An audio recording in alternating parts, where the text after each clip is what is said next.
Hey guys, welcome to the study with Mayank. मैं हूं आपका मयंक और आज ला रहा हूं मैं आपके लिए एनसीईआरटी ज्योग्राफी क्लास 11 से। आज यहां पर आपका जो है चैप्टर नंबर 6 चल रहा था, यानी हम यहां पर देखेंगे भू आकृतिक प्रक्रियाएं। आज इसी क्रम में इसका जो है पार्ट 2 है। तो चलिए स्टार्ट करते हैं आज का वीडियो। देखते हैं मैं क्या क्या डिस्कस करना है यहाँ पर और क्या क्या नोट डाउन करना है। देखिए, वीडियो स्टार्ट करने से पहले आप लोगों से कहना चाहूँगा कि जिन लोगों ने अब तक हमारा नया चैनल रूरल एकेडमी सब्सक्राइब नहीं किया है, उसे सब्सक्राइब कर लें। यहाँ पर हमारी डेली यूपीएससी और स्टेट पीसीएस एग्जाम की करंट अफेयर सीरीज आती है मॉर्निंग में, तो आप लोग इसे सब्सक्राइब करना बिल्कुल भी ना भूलें। अब बात कर लेते हैं अध्याय की। देखिए, हमने पार्ट 1 में आपने देखा था, हमने अंतर्जनित और बहिर्जनित प्रक्रियाओं के बारे में हमने देखा था। अब देखिए, ये जो डायग्राम आपने बनाया था, यानी लास्ट वाले जो आपका पार्ट था, उसमें आपने ये डायग्राम क्रिएट किया था अनाच्छादित प्रक्रियाओं में। जो अपक्षय है, बृहत संचलन है, अपर्दन। अब इसी डायग्राम को हमें यहाँ पे एक्सप्लेन करना है। यानी हम अब मूलतः जो बहिर्जनित प्रक्रियाएं में ये 3 तरह की जो प्रक्रियाएं हैं, अपक्षय है, बृहत संचलन है, अपर्दन, इन्हें अब इसका विस्तार रूप पढ़ेंगे। यानी पार्ट 2 में हम इसका विस्तार रूप पढ़ेंगे कि अपक्षय क्या होता है, बृहत संचलन क्या होता है और अपर्दन क्या होता है। तो चलिए स्टार्ट करते हैं। देखिए, बात कर लेते हैं यहाँ पर सबसे पहली। देखिए, अब ये आप पहले ध्यान रखना, अभी आप क्या पढ़ रहे थे, मैं फिर से रिपीट कर रहा हूं, आपकी हेडिंग क्या थी, वो थी भू आकृतिक प्रक्रियाएं, वो हेडिंग थी। उस हेडिंग के अंतर्गत आपकी 2 सब हेडिंग बनी। सब हेडिंग कौन कौन सी? एक अंतर्जनित प्रक्रियाएं और एक बहिर्जनित प्रक्रियाएं। तो बहिर्जनित प्रक्रिया जो थी वो आपकी 2nd नंबर की हेडिंग थी। अब 2nd नंबर की हेडिंग के अंदर सब हेडिंग है, यानी 2nd नंबर की हेडिंग के अंदर सब हेडिंग है ये। देखिए, मैं ये फोकस देके इसलिए बोल रहा हूँ आपको, कि कुछ लोग क्या होते हैं, कंफ्यूज हो जाते हैं। जैसे कुछ स्टूडेंट की पहले मुझे शिकायत एक मिली कि सर हमें समझ में नहीं आता है कि एनसीईआरटी बुक्स में कि कौन सा किसका सब पॉइंट है। ठीक है, तो ये इसी वजह से मैं इस पर फोकस दे रहा हूं। देखिए, इसे यहां पर इसे जो है इसी की का हेडिंग बना देना। ठीक है, यानी तो आप समझ जाएंगे कि ये का सब हेडिंग जो है ये आपकी बहिर्जनिक प्रक्रियाओं की का सब हेडिंग है। ठीक है, अब आप डालेंगे अपक्षय यानी वेदरिंग। वास्तव में होती क्या है? देखिए, अपक्षय यहां पर लिखा हुआ है, इसमें थोड़ा सा इसकी जो किताबी भाषा है, बुकिश लैंग्वेज, वो देख लेते हैं। इसमें लिखा है कि अपक्षय को मौसम और जलवायु के कारकों के माध्यम से सेलों के यांत्रिक विखंडन एवं रासायनिक वियोजन के अपघटन के रूप में परिभाषित किया जा सकता है। यानी कि कहने का मतलब यहाँ पर ये लाइन जो कह रही है, थोड़ा इनकी शब्दावली थोड़ा इन्होंने स्ट्रॉन्ग लगाई है। यहाँ पर ये कह रही है कि भाई अपक्षय जो प्रक्रिया है वहाँ पर मौसम और जलवायु के माध्यम से होती है। ठीक है, उसके माध्यम से प्रक्रिया घटित होती है और ये मौसम और जलवायु के जो कारक हैं वो चट्टानों को विघटित कर देते हैं, रासायनिक वियोजन कर देते हैं वहाँ पर, और ऐसे करके इसे हम डिफाइन कर सकते हैं। अब देखिए, आसान शब्दों में इसकी परिभाषा हम लिख लेते हैं यहाँ पर पहले पॉइंट में। देखिए, तापमान और आर्द्रता जैसे मौसमी कारकों के प्रभाव से चट्टानों के विघटन और वियोजन की प्रक्रिया को अपक्षय कहते हैं। यानी फिर से रिपीट कर रहा हूं, यानी तापमान और आर्द्रता जैसे मौसमी जो कारक हैं इनके प्रभाव से, ठीक है, चट्टानों के विघटन और वियोजन की प्रक्रिया को हम अपक्षय कहते हैं। अब क्या होता है भाई, इसमें आगे बढ़ते हैं। अब देखिए, इसमें होता क्या है, इसमें यह होता है कि जहां पर जो प्रक्रम में चट्टानें होती हैं वो असंगठित होकर अवसादों में परिवर्तित हो जाती हैं। यानी कि यहाँ पर ये मौसमी कारक हैं, तापमान वगैरह है, ये करते हैं कि चट्टानों को अवसाद में, यानी कि चट्टानें टूट जाती हैं, संगठन में नहीं। कहीं से मान लीजिए ये पूरा चट्टान है, चट्टान का मान लो ये साइड वाला किनारा टूट गया, साइड वाला किनारा अपक्षयित होने लगा वेदरिंग की वजह से, ये वाला किनारा अपक्षयित होने लगा, बीच वाला हो सकता है सेफ हो। ठीक है, यानी कि कोई यहाँ पर कोई निश्चित दिशा नहीं है कि भाई ऊपर की पूरी परत हट जाएगी, कोई निश्चित दिशा नहीं है यहाँ पर। तो वही लिखा हुआ है। तो पहले का सब पॉइंट आप नोट कर लेना कि इस प्रक्रम में चट्टानें असंगठित होकर अवसादों में परिवर्तित हो जाती हैं, जिससे मृदा का निर्माण होता है। ठीक है, ये यहां पर आप नोट कर लेना। आगे बढ़ते हैं यहां पर। अब देखिए, यहां पर जो अपक्षय के बारे में बहुत ही इंपॉर्टेंट बात है, मोस्ट इंपॉर्टेंट बात है। देखिए, अपक्षय की प्रक्रिया जो है यहां पर, इसमें मूवमेंट बिल्कुल नहीं होता, यानी कि जो गति है, यानी डायनामिक बिल्कुल नहीं है। ये डायनामिक बिल्कुल नहीं है। डायनामिक का मतलब ये है कि मान लीजिए पहाड़ है, कोई जैसे पहाड़ है, पहाड़ जमीन पर स्थिर है, स्थिर जो जमा हुआ है। अब पहाड़ पर से जो अपक्षय हो रहा है, वहां पर जो चट्टानें टूट फूट रही हैं, गल जा रही हैं, तो वो स्थिर रूप में हो रही हैं। ठीक है, वहां पर कोई बाहरी का बल नहीं लगा, वहां पर कोई बाहरी कारक नहीं लगा। ठीक है, यानी सॉरी, भारी बल बोल रहा हूं मैं, मेरा मतलब यहां पर ये था, भारी बल से अभिप्राय मेरा ये था यहां पर कि वहां पर कोई और प्रक्रिया नहीं हुई। वहां पर मतलब ऐसा नहीं था कि भाई चट्टानें कोई और माध्यम हो जिसके जरिए जो इनसे टकराया हो तब ये प्रक्रिया हुई हो। ये बस धीरे धीरे, यानी कि जो आपकी मौसम और तापमान की जो स्थिति है उसके अकॉर्डिंग धीरे धीरे वहां से ये गलने लगी। ठीक है, तो यहां पर वही बताया गया कि अपक्षय में पदार्थों का बहुत थोड़ा या नगण्य संचलन होता है, यानी इसमें मूवमेंट बिल्कुल नहीं होती है। वहीं यहां पर रखा हुआ है, वहीं पर पदार्थ गलेगा, कोई टूटेगा फूट के, यानी कि ये नहीं है कि बिल्कुल एकदम टूट कर बिल्कुल अलग गिर जाए, नहीं, वहीं पर इसका जो अपर्दन होता जाएगा, वहीं अपक्षय होता जाएगा, अपर्दन बोल रहा हूं मैं, अपक्षय होता जाएगा। यानी कि यह स्वस्थाने पर हो सकता है या फिर तदस्थान यानी ऑन साइड का अभिप्राय यहाँ पर यह है कि भाई पूरा एक जो क्षेत्र है या फिर क्षेत्रवार हो सकता है या फिर किसी एक स्थान विशेष में हो सकता है। ठीक है, वो बात यहाँ पर कही गई है। तो यहाँ पर आपने ये नोट कर लिया होगा पहले का सेकंड सब पॉइंट की वजह करके। आगे बढ़ते हैं। अब देखिए अपक्षय प्रक्रिया में यहाँ पर 3 प्रमुख कारक आते हैं। अपक्षय प्रक्रिया के 3 प्रमुख कारक हैं, कौन कौन से हैं इसी में सब पॉइंट है। अपक्षय प्रक्रिया के 3 प्रमुख कारक हैं इसी में। अब देखिए, अब बड़ा ध्यान से लिखना है आपको। अब अपक्षय में ही सब हेडिंग यानी इस वाले कारकों में ही सब हेडिंग बनेगी इसकी। कौन कौन से कारक हैं देखिए, यहां पर मैंने पहले भी आपसे बोला था कि विभिन्न रंगों के पेन रखा करिए आप अपने पास, जिससे कि आप अच्छे से उसे देख लें। तो यहां पर किसी और पेन से, तो इसी में सब हेडिंग ऐसे बना देना, ए सब हेडिंग करके। सबसे पहला है रासायनिक अपक्षय है। रासायनिक में क्या होता है देखिए, आपने देखा होगा कि वर्षा में तमाम रसायन मौजूद होते हैं, वर्षा के जल में तमाम रसायन मौजूद होते हैं। इसके अलावा आपने देखा होगा हवा में भी आपने देखा होगा कि हवा में अगर लोहे को खुला छोड़ दिया जाए तो उसमें जंग लग जाती है। हवा में भी रसायन मौजूद होते हैं, हर जगह कहीं ना कहीं रसायन मौजूद हैं। तो रासायनिक अपक्षय की प्रक्रिया में क्या होता है कि भाई कार्बन की उपस्थिति, जल योजन यानी जल का भर जाना, ऑक्सीकरण यानी ऑक्सीडाइजेशन जिसे बोलते हैं, इसके द्वारा सेलों का अपघटन होता है। ठीक है, और ये सेलों को अपघटित करके उसके विलयन जो है उसको विलयन या फिर न्यूनीकरण का कार्य करती हैं, यानी उसको या तो गला देती हैं, जो है विलयित कर देते हैं, या फिर उसे घटा देती हैं यानी उसको कम कर देते हैं। तो यहां पर लिख लेना है इसमें रासायनिक अपक्षय में कि विलयन, कार्बोनेटीकरण, जल योजन, ऑक्सीकरण तथा न्यूनीकरण। ठीक है, यहां पर सेलों के अपघटन, विलयन अथवा न्यूनीकरण का कार्य करते हैं। ये सब कैसी प्रक्रिया है, ये रासायनिक प्रक्रिया है। अब देखिए यहाँ पर वैसे तो बहुत सी चीज़ें डिफाइन की हैं, वो मैं यहाँ पे डिफाइन नहीं करूँगा। ठीक है, आप ऑलरेडी जानते हैं। अब जैसे एक एग्जांपल मैं आपको बताना चाहूँगा, जो आपका ताजमहल का प्रांगण है, ताजमहल का परिसर है, ताजमहल का ऊपर वाला हिस्सा तो आपने देखा होगा, वो है ही है। ताजमहल के नीचे भी पूरी एक वहाँ पर बहुत सारे कमरे हैं उसमें विद्यमान है, लेकिन उसमें बंद क्यों कर दिया गया? बंद इसलिए कर दिया गया है क्योंकि जो वायु में अवस्थित कार्बन है, तो कार्बन का होने की वजह से संगमरमर है, संगमरमर का अपक्षय हो जाएगा, संगमरमर अपने आप गलने लगेगा, तो वो गलाव ना हो इस वजह से वो नीचे के कमरे बंद कर दिए गए, यानी नीचे की जो जड़ें ही और खोखली हो जाएंगी तो ताजमहल एकदम धराशायी हो जाएगा, इस वजह से वो नीचे के कमरे बंद कर दिए गए हैं। ठीक है, तो ये यहाँ पर कार्बन डाइऑक्साइड का एक बहुत ही बड़ा इंपैक्ट आपको मैंने बताया है। ठीक है, आप अगर थोड़ा अगर गूगल वगैरह रिसर्च करके पढ़ेंगे तो आपको उसका पूरा कहानी आपको समझ में आ जाएगी। ठीक है, आगे बढ़ते हैं। यहाँ पर देखिए लिखना नहीं, एग्जाम्पल अपने माइंड में रखना है। ये अगला सब पॉइंट है, यहाँ पर बी सब पॉइंट इसमें ये है भौतिक अपक्षय। यानी भौतिक अपक्षय में क्या होता है, भौतिक अपक्षय में यहां पर बताया गया है कि कुछ अनुप्रयुक्त बल लगते हैं, जैसे गुरुत्वाकर्षण बल हुआ। ठीक है, इसके अलावा तापक्रम में परिवर्तन हुआ, जल का दबाव हुआ, ये भौतिक अपक्षय में आते हैं। यानी मान लीजिए कोई यहाँ पर पहाड़ी क्षेत्र है, ठीक है, यानी पहाड़ की वो दरार घाटी है, और दरार घाटी में कोई यहाँ पर नदी निकल के जा रही है, तो वो नदी जो निकल के जा रही है उसमें गुरुत्वाकर्षण बल लग रहा होगा, घर्षण लग रहा होगा वहाँ पर, ऑब्वियस सी बात है। जल का दबाव भी लग रहा होगा वहाँ पर। ठीक है, ऊपर से सूर्य का जो टेम्परेचर है वो हाई या लो होगा तो भी ये प्रभाव डालेंगे, यानी इसकी जो दरार घाटी है, दरार घाटी को गहरी करने में, चौड़ा करने में इनका योगदान बिल्कुल होगा। तो वही बातें यहाँ पे कही गई हैं। ठीक है, तो यहाँ पर इसमें लिख लेना कि ये प्रक्रियाएं कुछ अनुप्रयुक्त बलों पर निर्भर करती हैं। ठीक है, ये प्रक्रियाएं कुछ अनुप्रयुक्त बलों पर निर्भर करती हैं। ये बल, ठीक है, ये बल हैं गुरुत्वाकर्षण बल। ठीक है, इसके अलावा इसी में तापक्रम में परिवर्तन। ठीक है, इसके अलावा इसी में आगे लिख लेना, ठीक है, जल का दबाव, ये यानी कि ये कुछ बल हैं इसके। अब देखिए यहां पर भौतिक जो प्रक्रम है, भौतिक अपक्षय की प्रक्रिया है, उसमें अधिकांश रीजन क्या है अपक्षय होने में भौतिक प्रक्रम में, भौतिक अपक्षय प्रक्रिया में अधिकांश तापीय विस्तारण और दबाव के निर्मुक्त होने के कारण ये होते हैं। ठीक है, यानी कि यहाँ पर क्या है कि टेम्परेचर बढ़ने की वजह से और यहाँ पर कहीं भी दबाव लगता है तो उसकी वजह से ये भौतिक जो है अपक्षय होता है। ठीक है, ये आपने यहाँ पर नोट कर लिया होगा। आगे बढ़ते हैं यहाँ पर। अब देखिए तीसरा अपक्षय बताया गया है जैविक। जैविक का मतलब आप जान गए होंगे, ठीक है, यानी जीव जंतुओं के द्वारा अपक्षय होना, जैविक के द्वारा। ठीक है, जैविक में क्या आता है, इसमें जीव जंतु आते हैं, आपके पेड़ पौधे आते हैं, और मनुष्यों के द्वारा विघटन जो होता है वो यहाँ पर जैविक अपक्षय बोला जाता है। आप जानते हैं कैंचुए, दीमक, जैसे कहते हैं दीमक लग गई है, चूहे, कृंतक यानी काटने वाले, ठीक है, कुछ खोदने वाले, बेजिंग वाले, ये सब क्या करते हैं, धरातल को बार बार अनावृत करते रहते हैं।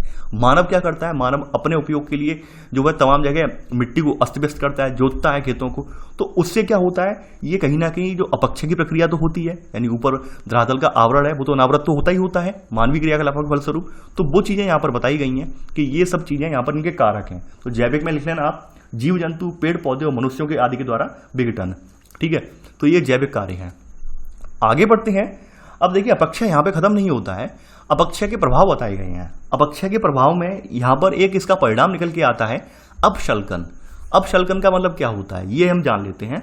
अब देखिए इसे मैं नोट करके लिखवाऊंगा, इसे मैं नोट करके लिखवाऊंगा ताकि आपको समझने में आसानी हो। अपशल्कन क्या होता है? देखिए अपशल्कन जो है वो अपक्षय का परिणाम है, साथ के साथ लिखते जाना। ठीक है, और ये एक प्रक्रिया नहीं है, यानी कि अगर कोई कहे कि अपशल्कन प्रक्रिया है, प्रक्रिया नहीं है बल्कि ये अपक्षय प्रक्रिया का परिणाम है। ठीक है, अपशल्कन अपने आप में कोई प्रक्रिया नहीं है कि भाई किसी प्रकार का अपशल्कन हो रहा है।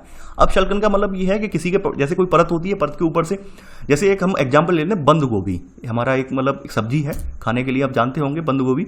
तो बंद गोभी के ऊपर क्या होते हैं? परते परते होते हैं, पत्ते पत्ते होते हैं, आप हटाते जाते हैं।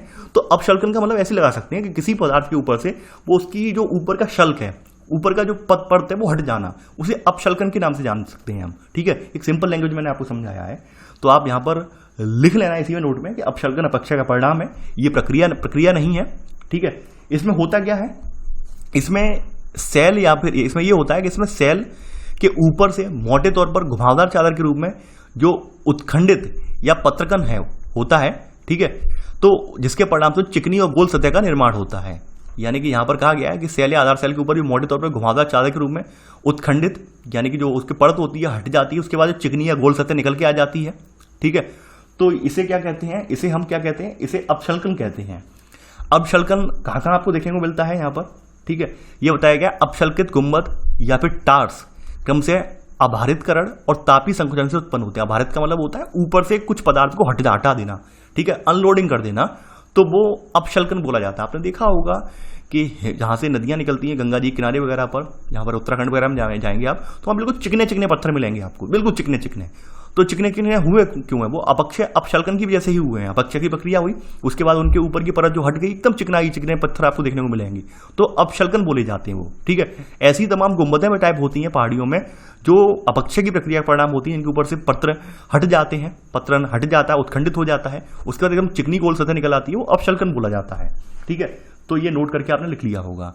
अब इसी में ही है अपक्षय का महत्व क्या है, अपक्षय हमारे लिए क्यों इंपॉर्टेंट है, ये बहुत बड़ी बात यहाँ पे बताई गई है। देखिए सबसे बड़ा महत्व अपक्षय के बारे में देखें। देखिए इसी में अब आप इसी में ही सब हेडिंग कर लेना, इसी तरह से ऐसे करके बना लेना अपक्षय का महत्व। ठीक है, अब देखिए अपक्षय का सबसे बड़ा महत्व क्या है। जब शैलों का अपक्षय यहाँ पर होता है तो कुछ हमारे भूमिगत जल द्वारा, यानी कि जब शैलों का अपक्षय होता है तो कुछ पदार्थ भूमिगत जल द्वारा रासायनिक और भौतिक निच्छालन के माध्यम से स्थानांतरित हो जाते हैं। यानी जब सेलों का अपक्षय होता है तो कुछ पदार्थ क्या होते हैं, जो भूमिगत जल होता है उसके द्वारा जो रासायनिक और भौतिक निच्छालन होता है, इसके माध्यम से, निच्छालन का मतलब होता है कि ऊपरी परत से निचले परत में, यानी ऊपरी परत से जो पोषक तत्व है वो निचले परत में चले जाते हैं या फिर बिल्कुल निचले स्तर में चले जाते हैं, तो निच्छालन होना बोलते हैं। ठीक है, और शेष बहुमूल्य पदार्थ जो होते हैं बाहर रह जाते हैं। मान लेते हैं, जैसे हम एक एग्जांपल ले लेते हैं कि यहाँ पर एक परत है, ये परत है ऊपर वाली, ठीक है, और एक परत है इसमें धातुओं वाली, बहुमूल्य धातुओं वाली। अब अपक्षय के उपरांत क्या होता है, ये परत नष्ट हो जाती है, तो आप देखेंगे भाई ये वाली परत फिर निकल आई। ठीक है, तो यहाँ पर वही बताया गया है कि जब सेलों का अपक्षय होता है तो कुछ पदार्थ जो होते हैं ये भूमिगत जल द्वारा रासायनिक या भौतिक निच्छालन के माध्यम से हट जाते हैं, स्थानांतरित हो जाते हैं, और बाद बाकी बहुमूल्य पदार्थों का संकेंद्रण हो जाता है। इसी को हम समृद्धिकरण भी कहते हैं। यानी ये भौतिक पदार्थों का संकेंद्रण हो रहा है बहुमूल्य पदार्थों का, इसको हम क्या कहते हैं, समृद्धिकरण। समृद्धि का अर्थ आप जानते होंगे। ठीक है, अब देखिए सेलों का अपक्षय होना बहुत इंपॉर्टेंट है। यहाँ पे बताया गया कि सेलों का अपक्षय राष्ट्रीय अर्थव्यवस्था के लिहाज से मोस्ट इंपॉर्टेंट है। ये आपको, अगर आपसे अपक्षय की प्रक्रिया कहीं आती है भूगोल में और आपको उसमें लिखने को आ जाए अपक्षय क्या उपयोगी है या नहीं है, तो आप बता देंगे सेलों का अपक्षय जो है और निक्षेपण जो है वो राष्ट्रीय अर्थव्यवस्था के लिए बहुत ज़्यादा महत्वपूर्ण है, क्योंकि यहाँ से हमें मूल्यवान खनिज जैसे लोहा हुआ, मैग्नीज हुआ, एल्यूमिनियम हुआ, तांबा और अयस्कों के समृद्धिकरण और संकेंद्रण में ये सहायक होता है। यानी अपक्षय की प्रक्रिया ये होती है कि भाई ऊपर से जो अनचाहे तत्व है उनकी परत को हटा देती है और बाद बाकी इंपॉर्टेंट तत्व होते हैं वो बाहर निकल आते हैं। तो कहीं ना कहीं हमारे लिए संकेंद्रण टाइप हो जाता है, अयस्कों का संकेंद्रण हो जाता है और उनको खोदने में, निकालने में आसानी होती है। ठीक है, तो ये आपने यहाँ पर लिख लिया होगा। अब देखिए यहाँ पर बताया गया है अपक्षय और अपर्दन के बारे में। अपर्दन के बारे में थोड़ा जान लीजिए। अपक्षय की प्रक्रिया जो है वो अगर मान लीजिए सब सेलों का अपक्षय ना हो, यानी कि जो चट्टान है उनका अपक्षय ना हो, तो अपर्दन का भी कोई महत्व नहीं रह जाएगा। यानी अपर्दन की प्रक्रिया में कहीं ना कहीं अपक्षय जो है बहुत यानी थोड़ा बहुत योगदान निभाता है। यानी अपक्षय होने से क्या होता है, किसी पदार्थ की ऊपरी परत जब नष्ट हो जाती है तो अपर्दन में उसे टूटने में बड़ा आसानी होती है। ठीक है, यानी मान लीजिए कोई पदार्थ है, कोई स्टिक है ऐसे, उसकी ऊपरी परत इतनी हट गई, यानी आप इतनी परत जो है ये अपक्षय प्रक्रिया के फलस्वरूप हट गई है, बाद बाकी पतली परत बची ये टूट गई, तो अपक्षय तभी तो यानी अपर्दन तभी तो हो पाएगा जब अपक्षय हो जाएगा। तो भाई यदि यहाँ पर यहाँ बताया गया कि यदि सेलों का अपक्षय नहीं होगा तो अपर्दन का भी कोई महत्व नहीं होता है। ठीक है, यानी कि ठीक है, यहाँ लिख लिया होगा आपने। आगे बढ़ते हैं। अब देखिए ये तो अपक्षय के यहाँ पर महत्व आपने देख लिया और ये महत्व बहुत इंपॉर्टेंट है, इसलिए मैंने लिखवाया ऐसे हाईलाइट करके। आगे बढ़ते हैं यहाँ पर। अब देखिए अगली बात यहाँ पे बताई गई है बृहद संचलन, यानी अगला पॉइंट जो है, जो बृहद संचलन वाला पॉइंट है, ये बताया गया है बृहद संचलन क्या होता है, जो कि आपके ऊपर डायग्राम में था। ठीक है, तो इसे खास सब पॉइंट के रूप में आप लिख लेना, बृहद संचलन को खास सब पॉइंट के रूप में आप लिख लेना। इसमें क्या होता है, मास मूवमेंट। अब देखिए मास मूवमेंट में आपने ऊपर एक चीज देखी थी यहाँ पर, इसमें सबसे प्रमुख जो कारक है वो ग्रेविटेशनल फोर्स है, गुरुत्वाकर्षण बल है। यानी इसमें ना तो मौसमी कारक है ना कोई जलवायु कारक कार्य करता है, यहाँ पर सिर्फ और सिर्फ ग्रेविटेशनल फोर्स कार्य करता है। बृहद संचलन के लिए ग्रेविटेशनल फोर्स गुरुत्वाकर्षण बल ही केवल उत्तरदायी है। तो यहाँ पर वही बात दोहराई गई है, यही बात यहाँ पर लिखी गई है यहाँ पर कि इसके अंतर्गत वे सभी संचलन आते हैं जिनमें सेलों का जो बृहद मलबा है, यानी मलबा को डेब्रिस कहते हैं, वो गुरुत्वाकर्षण के सीधे प्रभाव के कारण ढाल के अनुरूप स्थानांतरित होता है।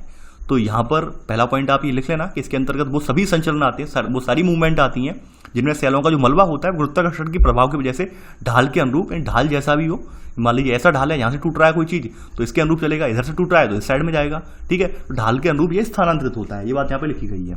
ठीक है, दूसरी बात ये है, अब यहाँ पे बताया गया है जो बृहद संचलन है इसकी गति तीव्र भी हो सकती है, मंद भी हो सकती है। यानी हो सकता है कोई खड़ी पहाड़ी है, खड़ी पहाड़ी पर कोई चीज टूट रही है तो बृहद हो सकती, तो वो एक तीव्र गति से नीचे आएगा, और मंद कोई ढाल है तो धीरे धीरे गति से वहां से कोई चीज लुढ़कती हुई आएगी। ठीक है, तो यहां पर वही बताया गया है सेकंड पॉइंट कि बृहद मलबे की संचलन की गति मंद से तीव्र हो सकती है।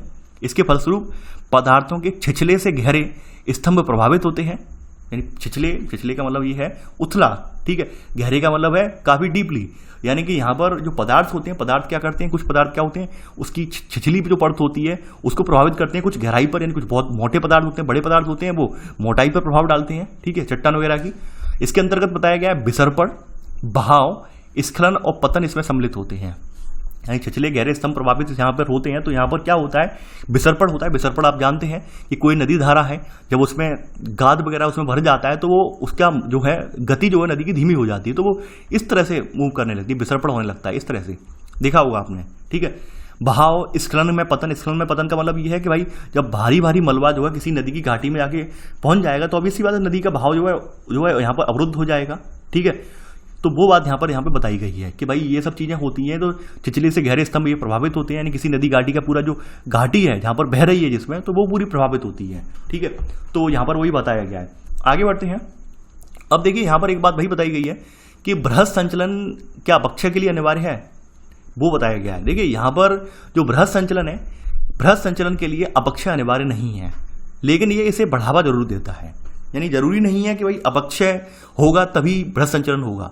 हो सकता है कोई पदार्थ ऊपर टंगा हो, मान लीजिए कोई पहाड़ी पर कोई पदार्थ इस तरह से रखा हो, यहाँ पर कोई चट्टान टिकी हो और हल्की सी वहाँ पे लूज हो, पीछे से उसकी जो पकड़ है, पीछे से जो चट्टान की जो पकड़ है पीछे के उसके जो अड़ुओं की, वो हल्की से ढीली हो जाए और नीचे से गुरुत्वाकर्षण बल लग रहा है, इसकी वजह से वो चट्टान लुढ़क के नीचे आ जाए। तो जरूरी हम ये नहीं कह सकते हैं कि भाई यहाँ पे अपक्षय पहले होगा, पहले ऊपर से टूटेगी फूटेगी चट्टान या हल्की होगी तभी ये नीचे आएगी, ऐसा जरूरी नहीं है। ठीक है, तो वही पॉइंट यहाँ पे लिखा हुआ है कि बृहद संचलन के लिए अपक्षय अनिवार्य नहीं है, लेकिन हाँ बढ़ावा जरूर दे देता है ये। ठीक है, इसके अलावा जो बृहद संचलन है यहाँ पे वही बताया गया है, इस सब पॉइंट बृहद संचलन, थर्ड सब पॉइंट लिख लेना। ठीक है, इसी में सब पॉइंट कि बृहद संचलन जो है वो अपर्दन के अंतर्गत नहीं आता। यानी बृहद संचलन जो है वो अपर्दन के अंतर्गत नहीं आता, यहाँ से ये वाला सब पॉइंट है।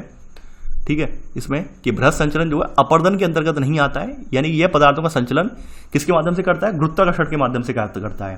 तो इसमें सब पॉइंट लिख लेना कि बृहद संचलन अपर्दन के अंतर्गत नहीं आता, इसमें पदार्थों का संचलन गुरुत्वाकर्षण की सहायता से होता है। ठीक है, यानी कि इसमें ये जो है अपर्दन के अंतर्गत भी नहीं आता है। अपर्दन का मतलब आप जान रहे होंगे, जहां पर जो है यहाँ पर आप जानते हैं कोई चीज जो है टूटती फूटती है वो अपर्दन बोला जाता है। तो बृहद संचलन जो है अपर्दन के अंतर्गत नहीं आता है, अलग स्वतंत्र है ये, ठीक है, स्वतंत्र प्रक्रिया है। तो ये बृहद संचलन वाली प्रक्रिया है, ठीक है, ये स्वतंत्र है पूरी। अब बृहद संचलन होने के कुछ रीजन बताए गए हैं, संचलन के 3 रूप बताए गए हैं, ठीक है। जैसे यहाँ पे कुछ कारण भी बताए गए हैं, जैसे असंबद्ध कमजोर पदार्थ हैं, छिछले संस्तर वाली सेलें हैं, भ्रंश है, तीव्रता से झुके हुए संस्तर हैं, खड़े भृगु या तीव्र ढाल हैं, ठीक है। मूसलाधार वर्षा हो रही है तो उसकी वजह से वहां पर जमीन जो है, वहां से जमीन जो है हल्की नम हो गई या दलदली हो गई, तो वहां पर कोई पहाड़ वगैरह की जो पहाड़ी जमी हुई थी या चट्टान कोई जमी हुई चट्टान वहां से निकल आई, ठीक है। तो वो बात यहाँ पे बताई गई है। आगे बढ़ते हैं। अब बृहद संचलन कहाँ कहाँ पे होता है बताए गए हैं। प्राकृतिक कृत्रिम साधनों द्वारा होता है, ढालों की प्रवणता ऊंचाई पर होता है, ढालों का स्लोप होता है उस पर ऊंच होता है, ये लिखना नहीं है, ठीक है। या फिर अत्यधिक वर्षा हो गई तो पदार्थों का स्नेहन, यानी कि सतह चिकनी हो गई तो वो चट्टान यहाँ पे स्थिर थी, वो फिसलती हुई गुरुत्वाकर्षण बल के फिसलती हुई नीचे आ गई, ठीक है। तो ये सब चीजें होती हैं इसमें। ये देखिए लिखना नहीं है, केवल आप समझ लीजिए इन चीजों को। इन चीजों को इतना लिखने से हमें कोई लाभ नहीं होने वाला, ठीक है। तो बृहद संचलन के बारे में बताया गया है। इसके अलावा बृहद संचलन के लिए कुछ और उत्तरदायी कारक बताए गए हैं, जैसे भूकंप आ गया, विस्फोट हुआ, कहीं वाइब्रेशन हुआ, तो वहां पर कोई चट्टान वगैरह ऊपर रखी हुई है तो चट्टान क्या होगी, गुरुत्वाकर्षण बल की वजह से नीचे आ जाएगी। अब देखिए यहाँ पर हमें संचलन के 3 रूप देखने को मिलते हैं, ठीक है। चौथा पॉइंट आप लिख लेना, संचलन के हमें 3 रूप देखने को मिलते हैं। पहला है अनुप्रस्थ विस्थापन, ठीक है। अनुप्रस्थ विस्थापन जो होता है मंद होता है, ठीक है। दूसरा है यहाँ पे प्रभाव, प्रभाव वाला तीव्र होता है, और स्खलन वाला यानी भूस्खलन जिसमें आता है ये सबसे ज्यादा हैवी होता है। अगर हम भूस्खलन की बात करें, भूस्खलन को मैं अलग से नहीं डिफाइन करूंगा, भूस्खलन हम पढ़ चुके हैं ऑलरेडी, ठीक है। भूस्खलन अपेक्षाकृत जो होता है तीव्र और अवगम्य संचलन है, ठीक है। कहीं ये गम्य नहीं होता है, यानी कि अचानक से होने लगता है, अचानक से पहाड़ियां टूट टूट कर पहाड़ियों के हिस्से नीचे गिरने लगते हैं। और इसमें जो पदार्थ होते हैं वो अपेक्षाकृत शुष्क होते हैं। शुष्क का मतलब ये है किसी पहाड़ी का हिस्सा है, ठीक है। यानी पहाड़ी आपने देखी हुई पहाड़ी है, तो पहाड़ी का कोई हिस्सा है, मान लीजिए वर्षा हो गई, वर्षा होने से इसकी दरारों में नीचे अंदर पानी चला गया और उसकी वजह से पहाड़ी की एक साइड में ये वाले हिस्से की पकड़ अंदर से हल्की हो गई तो पूरा हिस्सा नीचे आ गया, ठीक है। तो यहाँ पर ये कहा गया है कि भाई ये किसी पानी की वजह से, यहाँ पे देखिए समझने वाली बात है, समझने वाली, आप फिर से कंफ्यूज मत हो जाना। यहाँ पर जो पदार्थ होते हैं वो पदार्थ गुरुत्वाकर्षण बल की वजह से आकर्षित होते हैं। उनमें किसी और पदार्थ का हल्का बहुत योगदान तो हो सकता है, लेकिन पूरा पूरा योगदान नहीं होता है। फिर से आपको रिपीट कर रहा हूं, यानी कुछ लोगों के माइंड में अभी भी क्लियर नहीं हो पा रहा होगा कि वास्तव में सर यहाँ पे पानी का भी नाम ले रहे हैं, लेकिन एक टाइम पे आके ये कह देते हैं कि सर कि केवल यहाँ पर जो पदार्थ है वो गुरुत्वाकर्षण बल की वजह से हो रहा है, यानी कि यहाँ पे पानी की वजह से टूट फूट नहीं रहा है, पानी की वजह से वो, यानी पदार्थ जो है वो गुरुत्वाकर्षण की वजह से अपने आप नीचे आ रहा है। यहाँ पे जरूरी नहीं है कि भाई यहाँ पे पानी बरस जाए तभी पदार्थ नीचे आए, कभी भी आ सकता है। यानी पहाड़ी में से ऊपर जो हिस्सा है उसकी पकड़ कभी भी यहाँ से हल्की हुई वैसे नीचे आ जाएगा, ठीक है। कई कारक जो है, कारक में यही बताया गया है यहाँ पर, ठीक है। तो यहां पर स्खलन में वही बात होती है सब चीजें। अब देखिए स्खलन के बारे में आप ऑलरेडी सब कुछ लिख चुके हैं प्रीवियस अध्याय में, कुछ मैं बताने वाला नहीं हूं यहां पर नया, ठीक है, कि कैसे होता है, क्या होता है, क्या क्यों होता है, ये सब ऑलरेडी आप लिख चुके हैं। अब देखिए हमारे देश में भूस्खलन कहाँ पर होता है वो भी आप जानते होंगे। हमारे यहाँ हिमालय में होता है, क्योंकि वहाँ पे विवर्तन की प्रक्रियाएं होती हैं, तो नीचे में जब कंपन होता है तो ऊपर से चट्टानों जो होती हैं उनके जोड़ ढीले हो जाते हैं और चट्टानों के जो पदार्थ होते हैं नीचे आके गिर पड़ते हैं, तो हिमालय में ज़्यादा होता है। दूसरी बात यह है कि हिमालय यहाँ पे बताया गया है कि यह अधिकांशतः परतदार सैलों और असंगठित अर्धसंगठित पदार्थों से बना है और नवीन है अभी, ठीक है। यानी कि इसका ढाल जो है मध्यम नहीं होकर तीव्र है बहुत ज्यादा, तो इस वजह से यहाँ पर सबसे ज्यादा होता है। वहीं अगर नीलगिरी पहाड़ियों की बात की जाए तो नीलगिरी पहाड़ियां के ढाल खड़े भ्रगु और कगार के साथ तीव्रतर है, ठीक है। यानी कि यहाँ पर पश्चिमी घाट और नीलगिरी के ढाल जो खड़े हैं और एकदम तीव्रतर है। यहाँ पे बताया गया है कि भाई यहाँ पर जो मलबा है, ठीक है, वो प्राय सीधे सेल पतन से होता है। सेल पतन का मतलब है डायरेक्ट रॉकफॉल। रॉकफॉल क्या होता है वो भी देख लेते हैं कि किसी तीव्र ढाल के सहारे जब सेल खंडों का ढाल जो है दूरी पर रहते हुए स्वतंत्र से गिरता है तो उसे सेल पतन कहते हैं। यानी किसी तीव्र ढाल के सहारे जब सेल खंडों का ढाल जो होता है, ठीक है, वो दूरी रखते हुए स्वतंत्र रूप से गिरता है। मान लीजिए कोई सेल खंड है, इस तरह का सेल खंड है, ठीक है, यानी कि ये कोई पहाड़ है, ये ऐसा गैपिंग है, यहाँ पर कोई इसका टुकड़ा चिपका हुआ है और ये एकदम अचानक से आके गिर जाए, ठीक है, तो इसे सेल पतन बोलेंगे, ठीक है, इसे सेल पतन बोलेंगे। ये स्थिति सेल पतन बोली जाएगी। आपने देखी होगी तमाम बहुत सी पहाड़ियां इस तरह की होती हैं, बीच में गैप बना हुआ है, पहाड़ी है यहाँ पर, ठीक है, तो वो सेल पतन बोलते हैं उस चीज को। यानी यहाँ से मान लीजिए कोई अचानक से पत्थर टूट के यहाँ पे नीचे गिर जाए, इसे सेल पतन बोलेंगे हम, ठीक है। तो वो बात यहाँ पे बताई गई है। अब देखिए इसे लिखना नहीं है इन सब चीजों को, ये सब बातें हम स्किप कर रहे हैं क्योंकि इतना सारा लिख के हमारे नोट्स जो है फिर किताबी हो जाएगी पूरी तरह से। तो ये सब लिखना नहीं है, ये सब हम छोड़ के चल रहे हैं, ये इतना इंपॉर्टेंट भी नहीं है। आगे बढ़ते हैं। अब आगे बढ़ते हुए हमारा जो तीसरी ग हेडिंग आ जाती है वो आ जाती है अपर्दन और निक्षेपण। ये क्या होता है, ये बहुत इंपॉर्टेंट है। तो ये हमारी ग हेडिंग है, ठीक है, अपर्दन और निक्षेपण। अब यहाँ पर क्या है, यहाँ पे बताया गया है कि अपर्दन की जो प्रक्रिया है, अपर्दन की प्रक्रिया में अंतर्गत जो चट्टानें होती हैं, चट्टानी संरचना, टूटने फूटने कटने से लेकर इनकी प्रक्रिया, जो परिवहन की प्रक्रिया है, इसको भी इसमें शामिल किया जाता है। यानी कि यहाँ पर सभी गत्यात्मक कारक जो होते हैं वो इसमें आ जाते हैं। यानी कि ये जो अपर्दन वाली प्रक्रिया है वो एक गत्यात्मक प्रक्रिया है। यहाँ पर एक डिफरेंस याद रखना, यानी बेदरिंग यानी अपक्षय वाली प्रक्रिया जो है स्थिर प्रक्रिया है, गत्यात्मक नहीं होती है। यानी अपक्षय का मतलब यह कोई चट्टान कहीं रखी हुई है और वहीं वर्षा वगैरह या फिर तापमान की स्थिति में वहीं पर गलने लगे तो अपक्षय है। अपर्दन ये है कि भाई कहीं से यहाँ से मान लो नहर निकल के आ रही, नदी निकल के आ रही और साथ में कोई चट्टान रखी है, तो चट्टान नदी के प्रभाव की वजह से कट जाए या बह जाए उसके साथ, या मिट्टी उसके साथ बह के चली जाए दूर, तो अपर्दन कहलाएगा वो। यानी अपर्दन एक तरह से पूरी गत्यात्मक प्रक्रिया है, ठीक है। तो यहाँ पर आप पहला पॉइंट यहाँ पे नोट कर लेना कि अपर्दन की क्रिया के अंतर्गत चट्टानी संरचना के टूटने फूटने और कटने से लेकर, ठीक है, इनके परिवहन की क्रिया को भी इसमें शामिल किया जाता है, अर्थात यह एक गत्यात्मक प्रक्रिया है। ये नोट कर लिया होगा। अब देखिए अपर्दन में क्या होता है, अपर्दन में साफ साफ ये होता है, अपर्दन के द्वारा यहाँ पर जो है उच्चावच जो होते हैं, यानी हाई एल्टीट्यूड वाले जो इलाके हैं, उच्चावच इस तरह की तुंगता जो होती है, ठीक है, यानी उच्चावच का निर्मीकरण होता है। यानी ऊपर के पदार्थ, मान लीजिए कोई यहाँ पे नहर वगैरह नदी वगैरह निकल के आ रही है तो उससे क्या होता है, ये एकदम घिसता चला जाता है, एकदम नीचे होता चला जाता है, यानी भूदर्श जो विघर्षित हो जाता है, ऊपर से बिल्कुल कट फट जाता है, ठीक है। यहाँ अपर्दन द्वारा उच्चावच का निम्नीकरण होता है और भूदर्श जो होता है वो विघर्षित होता है, ठीक है, ये आपने लिख लिया होगा। अब देखिए यहाँ पर बताया गया है अपक्षय और अपर्दन के बारे में। देखिए अगर बात करें, अपक्षय जो है वो अपर्दन में सहायक होता है, लेकिन अपक्षय अपर्दन के लिए अनिवार्य दशा नहीं है। यानी हम ये नहीं कह सकते कि अपक्षय हो जाएगा उसी के बाद अपर्दन होगा। मान लेते हैं कि कहीं नदी के गार्ज में, यानी कि कोई घाटी है, अपने नदी जो किसी घाटी में बह रही है और वहां पर आने वाले पहाड़ या पत्थर है वो नदी के फ्लो की वजह से भी टूट फूट सकते हैं, नदी की फ्लो की वजह से भी गल जाएंगे, उसके लिए जरूरी नहीं है उनका अपक्षय हो पहले, ठीक है, वो बात यहाँ पे लिखी गई है। तो यहाँ पर आपने ये सेकंड सब पॉइंट भी नोट कर लिया होगा आपने, ठीक है। आगे बढ़ते हैं यहाँ पर। अब यहाँ पर बताया गया है, यहाँ पर अगली बात यहाँ पर कही गई है, यहाँ पर इसी में सब पॉइंट है, ये सॉरी इसमें सब पॉइंट नहीं है, ये सेकंड सब पॉइंट है इसका, कि धरातल के जो पदार्थ हैं इनका अपर्दन और परिवहन वायु, प्रभावशील जल और हिमानी लहरों और धाराओं द्वारा, ये भूमिगत जल के द्वारा होता है। यानी कि धरातल के पदार्थों का अपर्दन करने वाले कारक कौन कौन से हैं, ये आपके वायु हैं, प्रभावशील जल हैं, ठीक है, हिमानी है यानी बर्फ वगैरह कहीं गिरती है, लहरें वगैरह हैं, धाराएं, और भूमिगत जल के द्वारा जो धरातल के पदार्थ हैं इनका अपर्दन होता है, ठीक है। अब इसी में ही जो तीन शुरुआत के कारक हैं, यानी वायु, प्रभावशील जल और हिमानी, ये जलवायु कारक हैं, यानी जलवायु दशाओं पर निर्भर करते हैं। तो यहाँ पर इसी में ही सेकंड का सब पॉइंट आप नोट कर लेना, इसी में ही सेकंड का पहला सब पॉइंट यहाँ पर लिख लेना, यहाँ पर कि वायु, प्रभावशील जल और हिमानी, ये यहाँ पर लिख लेना, इसी में वायु, प्रभावशील जल और हिमानी, ठीक है, इसी में जलवायु दिशाओं द्वारा नियंत्रित होते हैं, यानी जलवायु कारक है और जलवायु दिशाओं द्वारा नियंत्रित होते हैं। बात कर लें इसमें सेकंड सब पॉइंट के रूप में लहरों की। लहरें क्या होती हैं, लहरें, ठीक है, लहरें थल और जलमंडल के जो अंतरापृष्ठ है, ठीक है, यानी थल और जलमंडल का, यानी जो आपके महाद्वीप वगैरह हैं और जलमंडल है उनके बीच का जो अंतरापृष्ठ है, उनके बीच का जो यहाँ पर लिंक है, ठीक है, तो उसमें तटीय प्रदेश में कार्य करती हैं ये लहरें, ठीक है। यानी मान लीजिए कोई तटीय प्रदेश है, यानी भारत का हिस्सा है, ये हम भारत का हिस्सा ले लेते हैं इस तरह से, ठीक है, और भारत में यहाँ पे लहरें भी चल रही हैं, ये तटीय प्रदेश है, तो ये लहरें जो होंगी इसके किनारे को काटने की भूमिका निभाएंगी, लहरें बार बार टकराएंगी तो इसके किनारे अपर्दित हो जाएंगे, ठीक है। तो यहाँ पर आपने लहरों के बारे में देख लिया। अगली स्थिति देख लेते हैं भूमिगत जल। भूमिगत जल क्या करता है, थर्ड स्थिति इसी में सब पॉइंट सेकंड का, भूमिगत जल।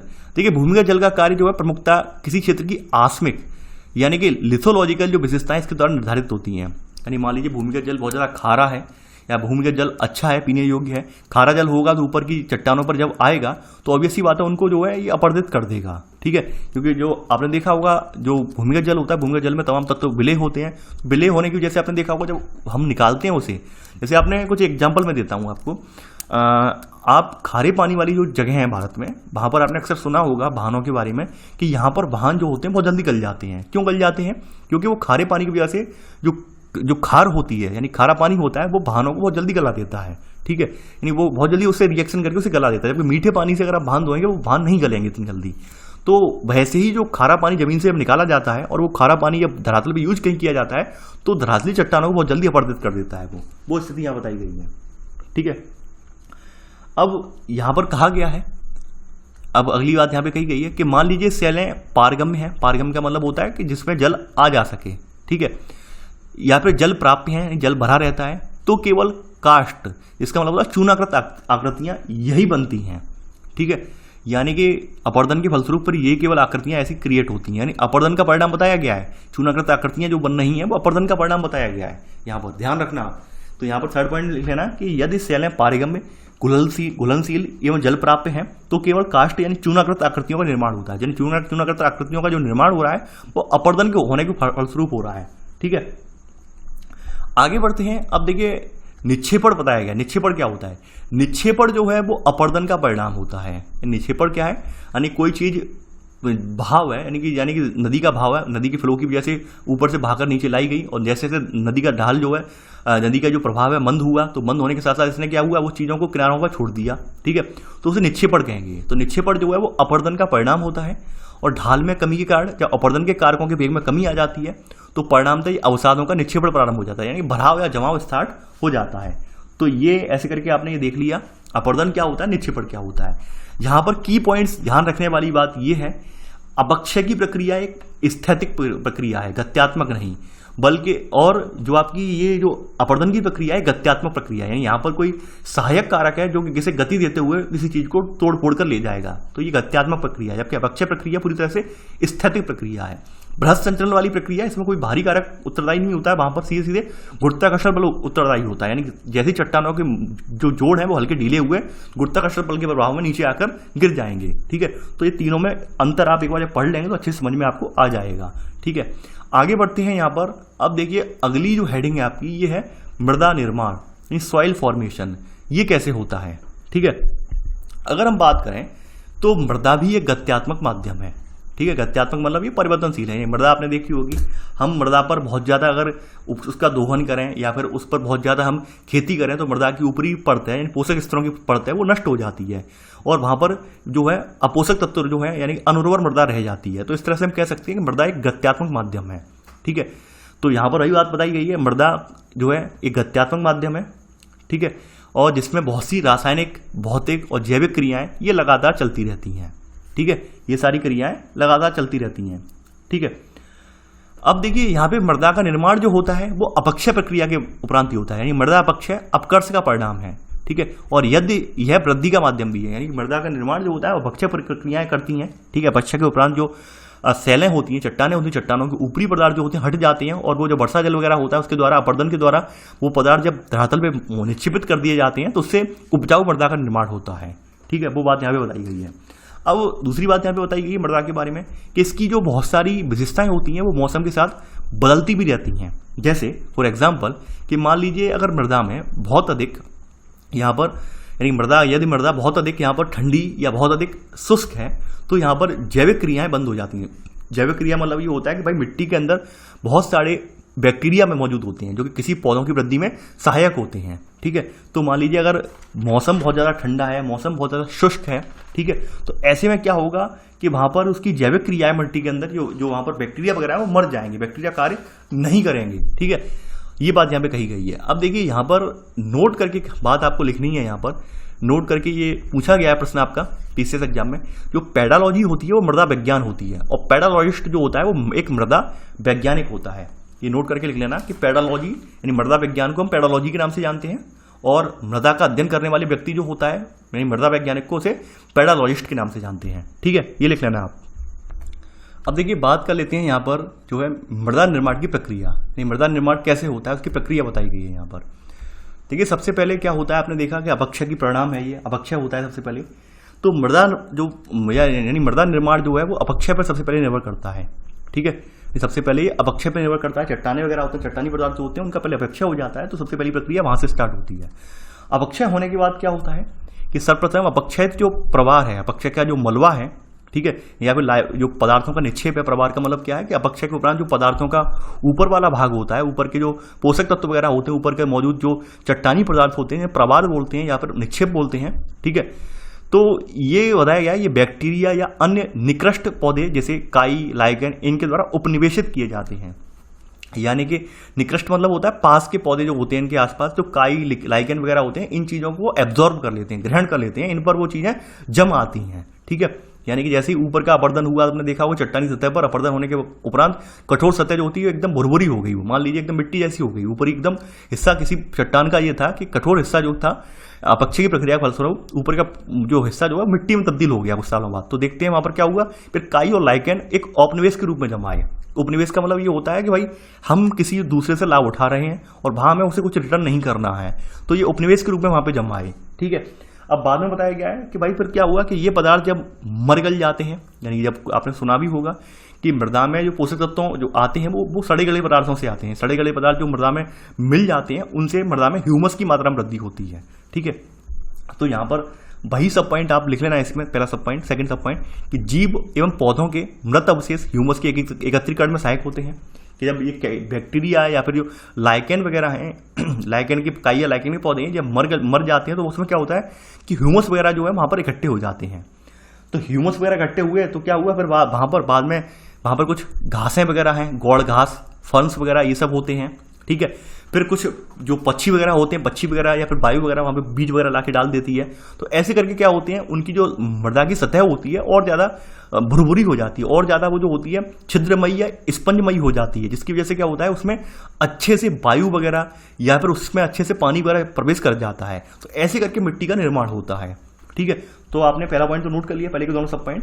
तो यहाँ पर सेकंड पॉइंट लिख लेना है इसमें कि प्रारंभ में यहाँ पर गौड़ घास यानी हल्की फुल्की घास, फंस यानी कि एक तरह की घास ही है। ठीक है, तो फंस इनकी वृद्धि हो सकती है। बाद में पक्षियों एवं वायु द्वारा लाए गए बीजों से वृक्ष एवं झाड़ियों में वृद्धि होने लगती है। यानी बाद में जो हिस्सा होता है उसमें किससे वृद्धि होने लगती है, जो गौड़ घास उगती है या फंस वगैरह उगते हैं, बाद में फिर क्या होता है पक्षी वगैरह आते हैं, वायु वगैरह चलती है, तो बीज वगैरह आते हैं, तो वो वृक्ष या झाड़ियां इनमें फिर उगाते हैं इस मिट्टी में। ठीक है, इसके अलावा जब यहाँ पर बीज या झाड़ियाँ वगैरह उगाए उसके बाद क्या होगा, ऑब्वियसली बात है यहाँ पे जीव जंतु यहाँ पे रहने लगेंगे। ठीक है, तो फिर क्या होता है जब कोई पौधा उगाता है तो पौधों की नीचे क्या होता है, फिर नीचे क्या होता है कि पौधों की जड़ें, ठीक है, नीचे तक घुस जाती हैं। ठीक है, यानी कि यहाँ पर लिख लेना इसमें पौधों की जड़ें एवं बिल बनाने वाले जानवर मृदा को छिद्रमय और स्पंज की तरह, ठीक है, कर देते हैं। यानी जैसे जैसे पौधे बड़े होंगे, जब पौधे बड़े होंगे तो ऑब्वियसली बात है उनकी जड़ें नीचे की तरफ प्रसार होगा जड़ों में, यानी जड़ें जो होंगी इस तरह से उनकी फैलती जाएंगी तो नीचे की मिट्टी जो है वो एकदम यानी कि भुरभुरी होती चली जाएगी। ठीक है, यानी एकदम छिद्रमयी होती चली जाएगी। ऊपर से जब कोई पेड़ वहाँ पे खड़ा होगा तो ऑब्वियसली बात है उस पेड़ की छाया में इस पेड़ की टहनियों पर कुछ ना कुछ जीव भी मौजूद होंगे। ठीक है, कुछ कृंतक वगैरह भी उसके जो नीचे आके रहने लगेंगे। ठीक है, तो वो क्या करेंगे, वो मिट्टी की परत को यानी खोदते जाएंगे, उसे छिद्रमयी बनाते जाएंगे। जब छिद्रमयी परत वहाँ पे बन जाएगी, ठीक है, तो इस प्रकार से क्या होगा, जब छिद्रमयी परत बन जाएगी इस प्रकार से जल धारण करने की इसकी क्षमता बढ़ जाएगी। मिट्टी एक तो जड़ों से मिट्टी इसकी जो होती वो स्पंजमयी होगी, छिद्रमयी होगी। दूसरी यहाँ पे कुछ बिल बनाने वाले जीव जंतु थे वो भी रहने लगे, इससे जो हो गई है। तो इस प्रकार से यहाँ पर क्या होगा, अंततः परिपक्व और खनिज जीव युक्त मृदा इसका निर्माण हो जाएगा। तो ये मिट्टी निर्माण की पूरी प्रक्रिया है। ठीक है, आई होप आपको ये समझ में आ गई होगी और आपने लिख भी ली है। ठीक है, ये थर्ड का सब पॉइंट था।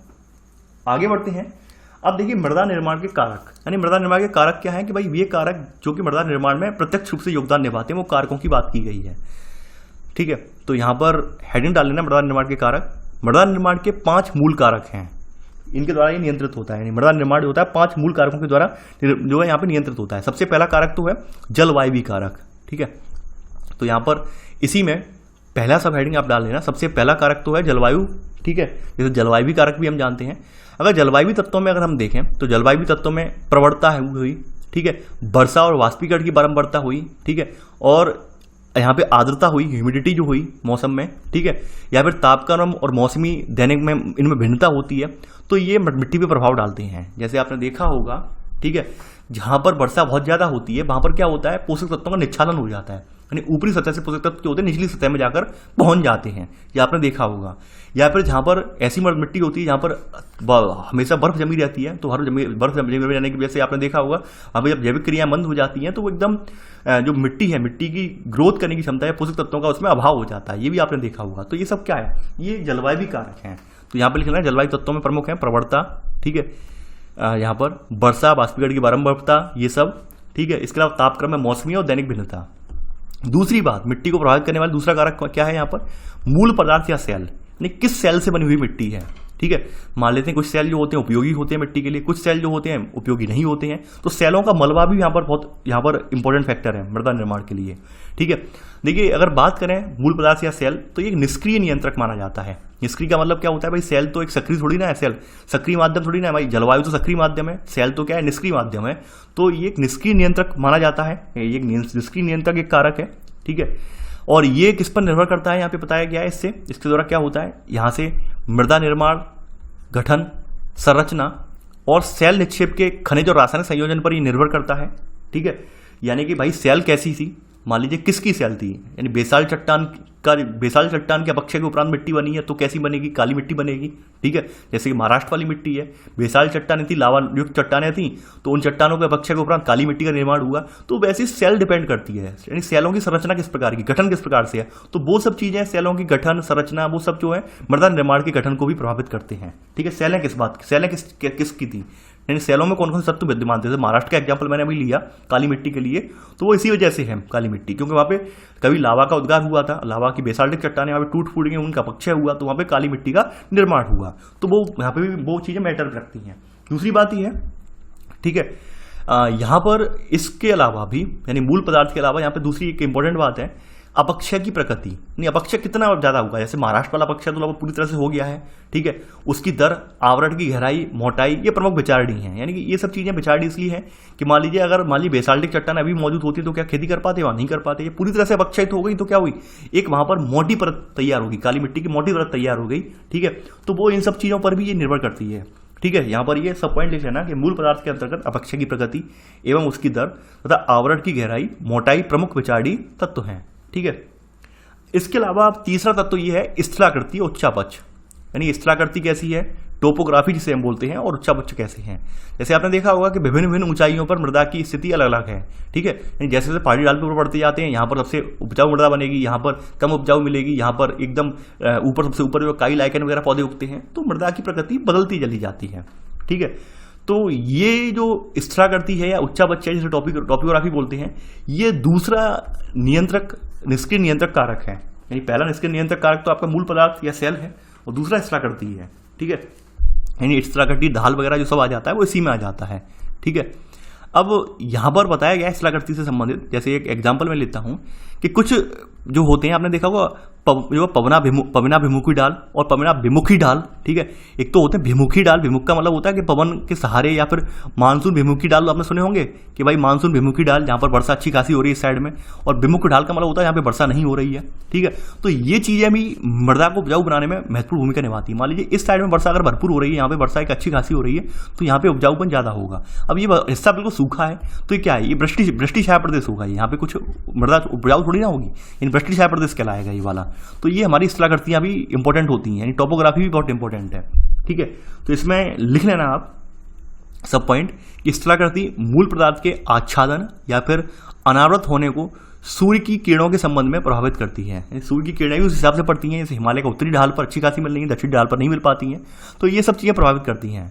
ठीक है, इसके अलावा यहाँ पे बताया गया है कि भाई तीव्र ढालों पर मृदा छिछली होती है, थिन होती है, और सपाट और उच्च क्षेत्र होते हैं, वहां पर मृदा जगह सी होती है, गहरी मोटी होती है। ठीक है, अगर हम बात करें जो निम्न ढालों की बात करें, तो निम्न ढालों पर अपरदन जो होता है बहुत मंद होता है, और जल का जो परिश्रमण होता है, जल जो साथ में मिल जाता है, इसकी वजह से मृदा का निर्माण बहुत अच्छी तरह से होता है, और ये मृदा के लिए अनुकूल भी माना जाता है। ये आप यहाँ पर लिख लेना है। ठीक है, तो ये स्थलाकृति कारक हैं, टोपोग्राफिकल कारक हैं, ये भी मृदा के निर्माण में उत्तरदायी होते हैं। ठीक है, आगे बढ़ते हैं जैविक क्रियाएं। जैविक क्रियाओं में आप समझ गए होंगे, मानवीय क्रियाकलाप, जीव जंतु, पेड़ पौधे, ये सब जैविक क्रियाओं में आ जाते हैं। ये किस तरह से मृदा को प्रभावित करते हैं। ठीक है, तो इनकी बात करते हैं। देखिए जैविक क्रियाएं आपने हेडिंग डाल ली होगी, ये चौथा कारक है जैविक क्रियाएं। ठीक है, जैविक क्रियाओं की बात करें तो आपको ये बताया कि मृदा में जैव पदार्थ, नमी, धाड़ की क्षमता और नाइट्रोजन इत्यादि जोड़ने में ये सहायक होते हैं। ठीक है, ये मृदा में जो जैव पदार्थ होते हैं, ह्यूमस होते हैं, तो ह्यूमस की मात्रा क्या निर्धारित करती है, नमी, धाड़ की क्षमता जो है वहां पर निर्धारित करने में, या फिर नाइट्रोजन इत्यादि को जोड़ने में ये जैव पदार्थ सहायक होते हैं, ह्यूमस सहायक होता है। ठीक है, ये आपने नोट कर लिया होगा। अब ये ह्यूमस है, ये कहाँ से मिलता है, ये मृत पौधे या जीव जंतु मृदा को सूक्ष्म विभाजित जैव पदार्थ के रूप में यानी ह्यूमस प्रदान करते हैं। ठीक है, ये आप लिख लेना इसी में पहले का सब पॉइंट। दूसरी बात यह है कि बैक्टीरियल कार्य भी होते हैं, यानी कि मैंने बताया था मिट्टी में तमाम बैक्टीरिया भी रहते हैं, और बैक्टीरिया कैसे कार्य करते हैं मिट्टी को बनाने में वो बात बताते हैं यहाँ पर। बैक्टीरियल कार्य, ठीक है, यानी कि ठंडी जलवायु में यहाँ पर बताया गया है कि बैक्टीरियल कार्य की गहनता ठंडी और गर्म जलवायु में ये मिट्टियों में अंतर लाती है। जैसे बताया गया है यहाँ पे पहले वाले सब पॉइंट में कि ठंडी जलवायु में ह्यूमस एकत्रित हो जाता है एक जगह, क्योंकि यहाँ पे बैक्टीरियल वृद्धि धीमी हो जाती है। ठीक है, जैसे उदाहरण बताया गया है कि भाई ये यहाँ पे बताया गया कि भाई उप आर्कटिक और टुंड्रा जलवायु में जो मिट्टी पाई जाती है वो बैक्टीरियल वृद्धि के धीमी होने की वजह से मिट्टी वहाँ की ऐसी है। ठीक है, तो ये निम्न बैक्टीरियल क्रियाओं की वजह से जो मिट्टी वहाँ क्रिएट हो जाती है तो वो बताई गई है यहाँ पर। ठीक है, तो यहाँ पर ये एग्जाम्पल में लिख लेना, जैसे उप आर्कटिक और टुंड्रा जलवायु की मिट्टी। ठीक है, ये ऐसे करके लिख लेना इसका पहला सब पॉइंट। सेकंड का सेकंड सब पॉइंट आप यहाँ पर नोट करेंगे। वहीं अगर आर्द्र और उष्ण जलवायु की बात कर लें, ठीक है, तो आर्द्र और उष्ण या भूमध्य रेखीय जलवायु में बैक्टीरियल वृद्धि और क्रियाएं बहुत तीव्र गति से होती हैं, सघन होती हैं, और मृत वनस्पति शीघ्रता से ऑक्सीकृत भी हो जाती है, क्योंकि सूर्य का प्रकाश मिल रहा है तो भाई बहुत जल्दी कोई चीजें ऑक्सीडाइज हो रही हैं, ऑक्सीकृत हो रही हैं। तो इससे मृदा में क्या होता है, पहली बात तो बहुत ज्यादा वर्षा भी हो रही है, वर्षा होने से ऊपरी स्तर में जो पदार्थ है उनका निच्छालन होकर वो नीचे पहुंच जा रहे हैं। दूसरी बात, यहाँ पर धूप बहुत तेज पड़ रही है, धूप बहुत ज्यादा तेज पड़ने से क्या होता है, वनस्पतियों का शीघ्रता से ऑक्सीकरण भी हो रहा है। इससे जो ह्यूमस है, ह्यूमस की मात्रा इनमें अपने आप कम हो जाती है, यानी यहाँ पे जो आर्द्र या फिर उष्ण जलवायु है वहां पर ह्यूमस की मात्रा अपने आप कम रह जाती है, वो बात यहाँ पे बताई गई है। ठीक है, देखिए दोनों स्थितियां याद रखना, और ये स्थिति ये बहुत इंपॉर्टेंट है, सेकंड सब पॉइंट वाली मोस्ट इंपॉर्टेंट स्थिति है ये, क्योंकि यहाँ पर काफी लोग मात खा जाते हैं, उन्हें लगता है कि भाई जहाँ पे वर्षा अच्छी खासी होती होगी, यहाँ पे आर्द्र जलवायु होगी, वहाँ की मिट्टी में बहुत ज्यादा ह्यूमस पाया जाएगा। ऐसा नहीं होता है, यहाँ पर ह्यूमस की मात्रा इसमें कम हो जाती है। ठीक है, कम होने का रीजन मैंने बताया गया है, क्योंकि वहां पर वनस्पति की शीघ्रता से क्या होता है, ऑक्सीकृत हो रही है। मरी हुई वनस्पति क्या है कि एक तो सूर्य का प्रकाश पड़ रहा है, उसकी वजह से बहुत जल्दी से ऑक्सीकृत हो जा रही है वनस्पति। ऊपर से तीव्र वर्षा होती है, तीव्र वर्षा होने की वजह से ऊपर स्तर से जो पदार्थ होते हैं निचले स्तर में चले जाते हैं, तो यहाँ पे ह्यूमस की मात्रा जो होती है कम होती है इस मिट्टी में। ठीक है, ये बात आप ध्यान रखना। यहाँ पर आगे बढ़ते हैं। यहाँ पर अब यहाँ पर जो बैक्टीरियल कार्य हैं, बैक्टीरियल में एक बताया गया है, आपने देखा होगा हमारे वायुमंडल में 78% नाइट्रोजन है, और हमारी पौधों के लिए भी नाइट्रोजन बहुत ज़्यादा उपयोगी है, लेकिन पौधे उस नाइट्रोजन को सीधे सीधे उपयोग नहीं करते हैं। ठीक है, तो पौधों की जड़ों में एक जहाँ पे बैक्टीरिया होता है वो उस नाइट्रोजन का स्थिरीकरण करता है, इसके जरिए पौधे उस नाइट्रोजन को ग्रहण करते हैं। तो वो बात बताई गई है कि कौन सा बैक्टीरिया होता है जड़ों में जो गैसीय नाइट्रोजन है इसको स्थिरीकरण करता है। ठीक है, तो वो बताया गया है यहाँ पर। तो थर्ड पॉइंट यहाँ पर आप नोट कर लेना यहाँ पर इसमें कि बैक्टीरिया एवं मृदा के जीव हवा से गैसीय नाइट्रोजन प्राप्त कर उसे रासायनिक रूप में परिवर्तित कर देते हैं, जिसका उपयोग पौधों के द्वारा किया जाता है, और इस प्रक्रिया को हम नाइट्रोजन निर्धारण कहते हैं। जैसे एग्जाम्पल दिया गया है यहाँ पर एक राइजोबियम का। ठीक है, जैसे राइजोबियम एक बैक्टीरिया है जो कि नाइट्रोजन स्थिरीकरण में भूमिका निभाता है। ठीक है, जैसे राइजोबियम। तो आपने ऐसे करके जैविक क्रियाएं देख ली। ठीक है, आगे बढ़ते हैं कालावधि, टाइम ड्यूरेशन, यानी कितना टाइम हुआ है। जैसे अगर हम बात करें आपके जो है दक्षिण भारत वाले पठार वाले हिस्से की, ठीक है, तो वहां पर एक टाइम बहुत लंबा टाइम हो गया, इस वजह से वहां पर बेसाल चट्टानें जो थी उनका अपक्षय हुआ, अपरदन हुआ, टूट फूट गई, और वहां पर अंततः काली मिट्टी का निर्माण हो गया। यानी एक लंबी प्रक्रिया रही। मान लेते हैं लावा अभी हाल का ही निकला होता और हाल की चट्टानें बनी होती, तो क्या वहां पर खेती कर पाते? नहीं कर पाते। तो टाइम ड्यूरेशन भी यहाँ एक इंपॉर्टेंट फैक्टर है। तो यहाँ पर पांचवी सब हेडिंग यहाँ पर लिख लेना कालावधि। ठीक है, इसी में लिख लेना कि मृदा निर्माण प्रक्रियाओं के प्रचलन में लगने वाला काल या समय मृदा की परिपक्वता और उसकी पार्श्विका का विकास निर्धारण करता है। यानी पार्श्विका का मतलब होता है प्रोफाइल। यानी प्रोफाइल का मतलब कि भाई उसमें कितने स्तर हैं। मृदा अगर हम जो हॉरिजॉन्टल रूप से अनुप्रस्थ इसकी काटते हैं तो इसमें कितने स्तर पाए जाते हैं। ठीक है, उसे पार्श्विका बोलते हैं। ठीक है, सॉइल प्रोफाइल आपने पढ़ा भी है, मैं पढ़ा भी चुका हूं। ठीक है, तो ये सॉइल प्रोफाइल का निर्माण जैसे जैसे मिट्टी पुरानी होती जाती है वैसे वैसे वहां पे स्तरों का ढेर लगता जाता है, तो ऐसे करके सॉइल प्रोफाइल बढ़ता जाता है, और नई मिट्टी होगी तो उसमें सॉइल प्रोफाइल ज्यादा नहीं होगा। ठीक है, ये बात आप समझ लीजिए। पार्श्विका का मतलब होता है प्रोफाइल, यानी कि आपने देखा होगा 3 स्तर आपने देखे थे और उसमें संस्तरों को डिवाइड कर दिया गया था, ऊपरी संस्तर, संस्तर ए, संस्तर बी, संस्तर सी। ठीक है, तो ये संस्तर जो होते हैं, संस्तरों का निर्माण तभी होगा जब यहाँ पर मिट्टी की लगातार यहाँ पर निक्षेपण होगा। ठीक है, यानी मिट्टी ला के यहाँ पर निक्षेपित होती जाएगी तो संस्तर बढ़ते जाएंगे, और निक्षेपित नहीं होगी, यहाँ पे हाल की मिट्टी होगी तो यहाँ पर क्या होगा, गहराई नहीं होगी, संस्तरों की गहराई यहाँ पर नहीं होगी। ठीक है, तो यहाँ पर वही बात कही गई है यहाँ पर इसमें, तो आपने यहाँ पर नोट कर लिया होगा। ठीक है, इसी में सब पॉइंट लिख लेना, आप समझ जाएंगे सेकंड लाइन में इसमें कि थोड़े समय पहले निक्षेपित जलोढ़ मिट्टी या हिमालयी टिल से विकसित मृदाएं तरुण का मतलब होता है युवा, ठीक है, ये युवा मानी जाती हैं और इनमें संस्तर का अभाव होता है। जो लाइन मैंने अभी बोली संस्तरों का अभाव, तो वो अभाव इसमें पाया जाता है। ठीक है, अब देखिए इसी के साथ आपका चैप्टर ये कंप्लीट हो जाता है। मैं आशा करता हूँ आपको ये चैप्टर पसंद आया होगा। देखिए मैं पूरा भरसक प्रयास कर रहा हूँ कि आपकी ज्योग्राफी जो है बहुत जल्द समाप्त हो जाए, यानी आपके प्रीलिम्स से पहले ज्योग्राफी 100% आपकी समाप्त होनी है।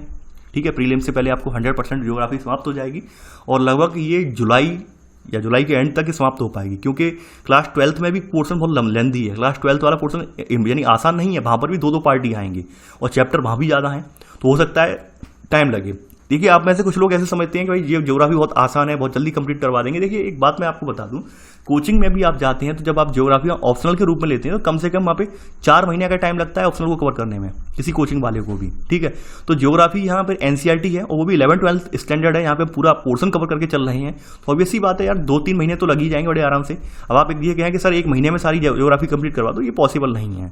तो ऐसी कोई डिमांड आप ना किया करें, थोड़ा कंपेयर कर लिया करें कोचिंग वगैरह वालों से या फिर कहीं और से, देख लिया करें कि भाई उन्हें कितना टाइम लग रहा है और सर कितना टाइम लेंगे, तो आप खुद समझ जाएंगे। आप बार बार मुझे कहते हैं सर 1 महीने खत्म करवा दो, यार खुद सोचो कि 1 महीने में क्या मैं अपने खुद के नोट्स बना लूंगा इसके, क्या मैं दिन रात नोट्स बनाने में ही लगा रहूंगा? आप खुद सोचिए। आप ऐसे मतलब मुझे बार बार फोर्स करते हैं, फोर्स करने से काम नहीं चलेगा, मैं अपने आप करवा रहा हूँ कंप्लीट, आप बिल्कुल घबराइए मत। और दूसरी बात ये, मैंने कोई भी सब्जेक्ट बीच में नहीं छोड़ा है, पूरा करवा के छोड़ा है। भले वो बेशक अलग बात है कि भाई पूरा क्लास का छोड़ दिया, वो अलग बात है, लेकिन हाँ कोई भी सब्जेक्ट जो भी उठाया किसी क्लास का पूरा करवाया है। तो आप ये तो बिल्कुल मत घबराइए कि सर छोड़ देंगे या नहीं पढ़ाएंगे। ठीक है, तो जब इतना सब कुछ किया मैंने, तो अब ये मैं कर रहा हूँ। तो आई होप आपको लेक्चर पसंद आया होगा। तो आई होप आप लोग देखिए वीडियो को लाइक शेयर करते रहिए ताकि ज़्यादा से ज़्यादा लोगों तक पहुँच जाए। तो चलिए आज के लिए बस इतना ही। Thanks for watching. जय हिंद।